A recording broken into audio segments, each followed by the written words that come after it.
We've been lucky enough on this trip to have the 2250 Ultra Centre Cab. It's been a weapon of a boat to use. There's a couple of key things I'm going to just point out, but one of my favourites was the transom cage on the back. You would have seen me fighting fish from it, casting. It just meant you could get away from the deck area where there's people, there's other things going on.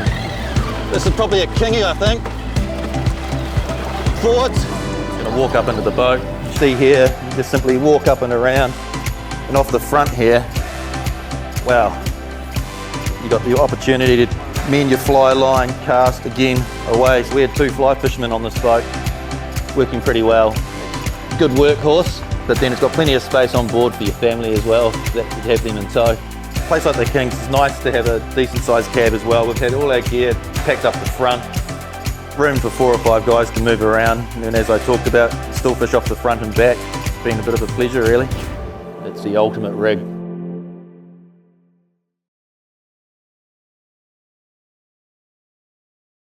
Yeah, the Staby effect is real. Let's be clear, we're on Vancouver Island, and when you look around, there's a stunner boat everywhere you look. This thing turns heads, absolutely.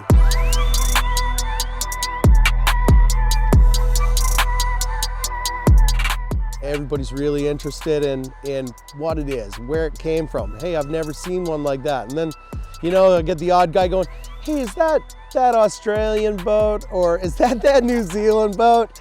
That's not a dig, guys. That's just what they say, right?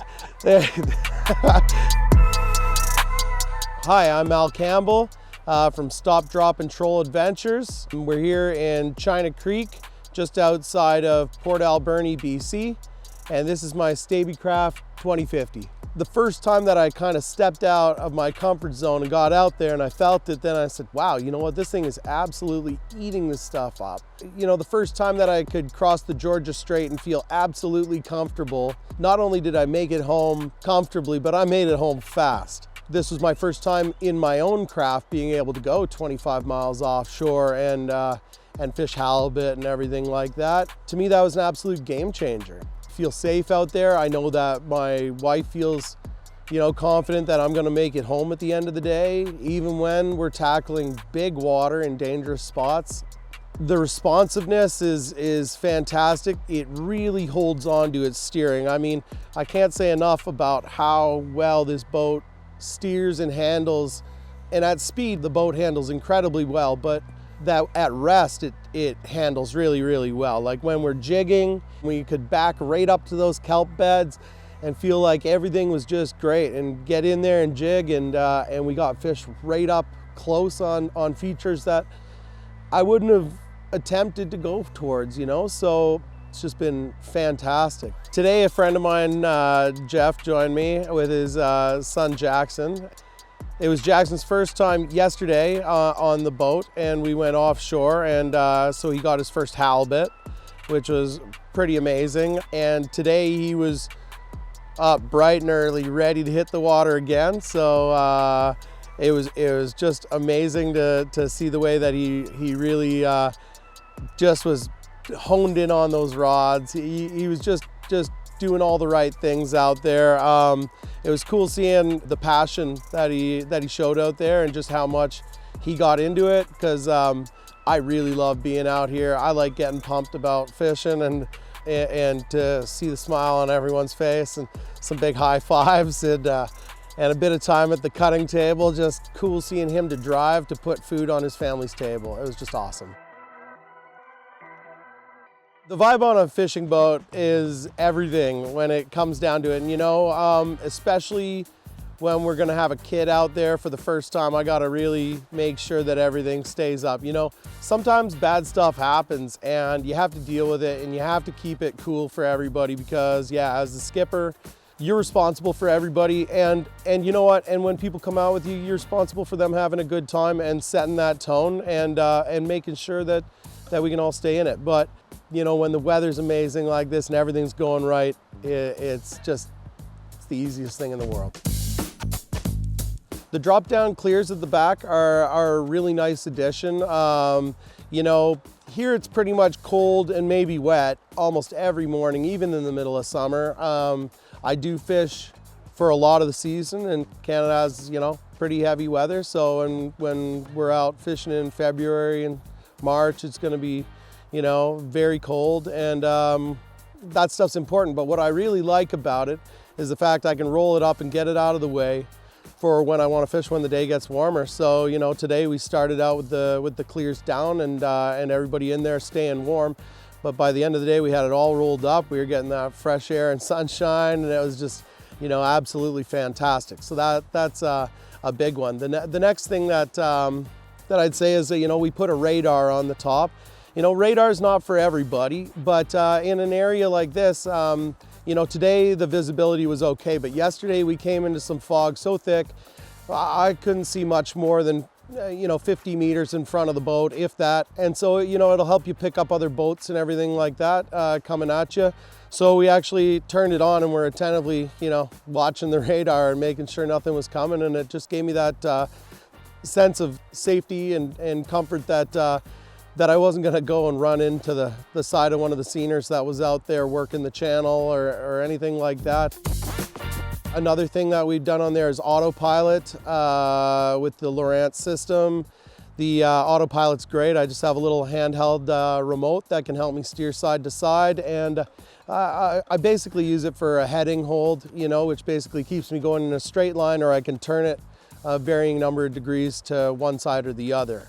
This really helps me when I want to be running rods at the back and people are sitting down. I don't necessarily want a client or a friend who's not, you know, familiar with, you know, marine charts and stuff like that to steer me into the rocks. So it's fantastic being able to keep the boat going straight. Also, when I'm fishing by myself, I can be in the back fighting a fish and know that I'm not, you know, I'm not going to veer off course in heavy wind or anything like that, right? So it's fantastic.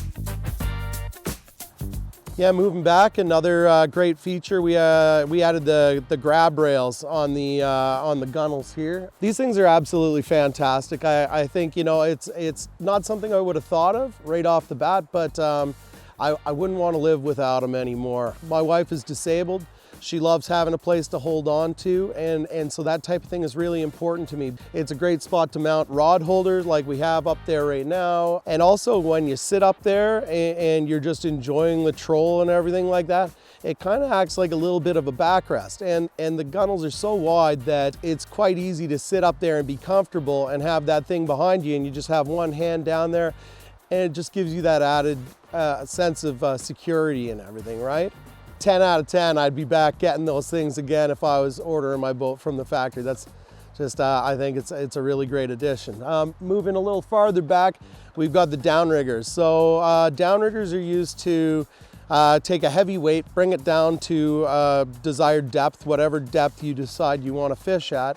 And there's a clip on there so your fishing line can come down, and when a fish grabs onto it, it releases from the downrigger, and now you're fighting the fish without that weight. But without it, you wouldn't be able to get down to 100 or 200 feet for those fish, you know, because that's where salmon are holding. So, you know, in terms of salmon fishing, that's pretty much standard gear. Everybody fishing Chinook salmon on in the ocean would be looking at having like that, something like that set up. Yeah, and Scotty, they make the best ones on the market if you ask me. So. And they're a great BC company, so that's the ones I choose to use. Yeah, the Stabie effect is real. Everywhere I go, everybody asks about it. They haven't seen one like it. You know, everybody's really into it, and it, you know, especially in like parking lots and stuff like that. When I've been going and getting some groceries to go out on one of these trips, I love chatting about it. If I got the time, I'm all in to have a chat with you. So I don't know how many people I've knocked down the back stairs and had them just climb up on the boat and have a look around, and they're just absolutely blown away. They say, you know, I've never seen anything like this for fishing deck in this size of boat. In fact, the guy at Alberni Power Marine, the service manager there, Darren, he popped up and hadn't seen one. He said, wow, you know, like, I mean, for a 20-foot boat, this is absolutely like probably the best fishing layout that a guy could get, you know, on a boat that's going to go on the trailer. There's a lot of big boats around here. These guys, you know, that have the moored and everything like that. But me, I like to travel around. I like to check out fishing in one spot and another. I don't live right where I would get the salmon fishing I want, and I don't want to leave my boat in the water with all the problems that come with that. This is absolutely a perfect fit for me, and I think that when people see it, they really say to themselves, like, I could see myself in that boat. I could see myself doing more things, and yeah, like you just see people's eyes just light up, and you know, nobody's doing that for me. They're doing it out of their interest, right? They're doing it because they're pumped, and man, that just gets me pumped. So yeah, the Staby effect is real. I mean, it got me, right?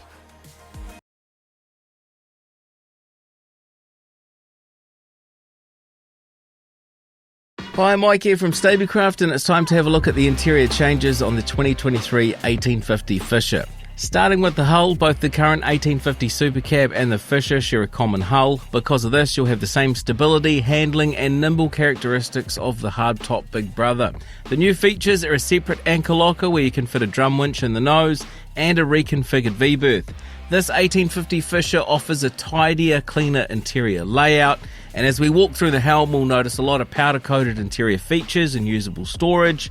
There's the new look dash, which features a removable front faceplate for easy and clean installation of electronics. From behind, there's access through a rear access hatch. There's also a new 8-way switch panel and portable accessory power via USB and 12-volt plugs. The cabin interior has plenty of storage, and the new V-berth design can fit optional cushion squabs.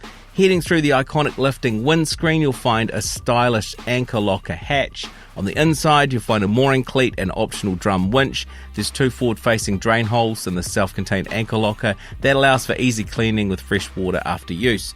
Covered in U-deck, the hatch remains a sturdy place to stand when closed. And then heading back into the helm, you'll notice a little tidy shelf behind the helm for charging electronics and other storage. There's integrated handrails on the top of the window frame, providing multiple points of contact. You'll find a unique bolt-on storage tray that allows for the engine controls to be externally or flush mounted depending on the preference of the skipper. The cabin is also pre-cut for your favourite speakers. The powder-coated footrests create another area for slide-free storage, and the optional V-berth seating adds another element and area to sit. Blade-style seating makes its way over from the Super Cab and brings the ability to slide IC-Tech coolers forward when at rest and increase the usable deck space. Looking back to the stern, fold-down seats as standard across all packages. Other optional extras include removable bait board, plumbed-in deck wash, welded live bait tank, removable transom gate, and much more. A quick look at the packages. You've got the 1850 Fisher Adventure. This package is to suit the price-conscious buyer. You're looking at a raw alloy finish, powder-coated interior, tread plate floor, mechanical steering, just to name a few of the standard features, and it's a great starting platform. Then you've got the Sportfish. That allows you to stretch your legs and go a little bit further and look a little bit brighter with a lick of paint. You've got the 150-litre underfloor fuel tank, the rod and canopy arch and bimini, and drum winch with the optional paint. For the Profish, you're getting key features like full paint, U-deck flooring, hydraulic steering, live bait tank, 150-litre fuel tank, and much, much more. And then you've got the offshore, which includes the bimini, the full all-round canvas and clear protection, the closed cell baffling, 150-litre underfloor fuel tank, 2 IC-Tech cooler bins, and a large transom-mounted fish box for your catch, plus much, much more. If you want to know anything more about the 1850 Fisher, jump on our website and check out all the available options, paint, and spend some time and have a deeper look with our 3D viewer.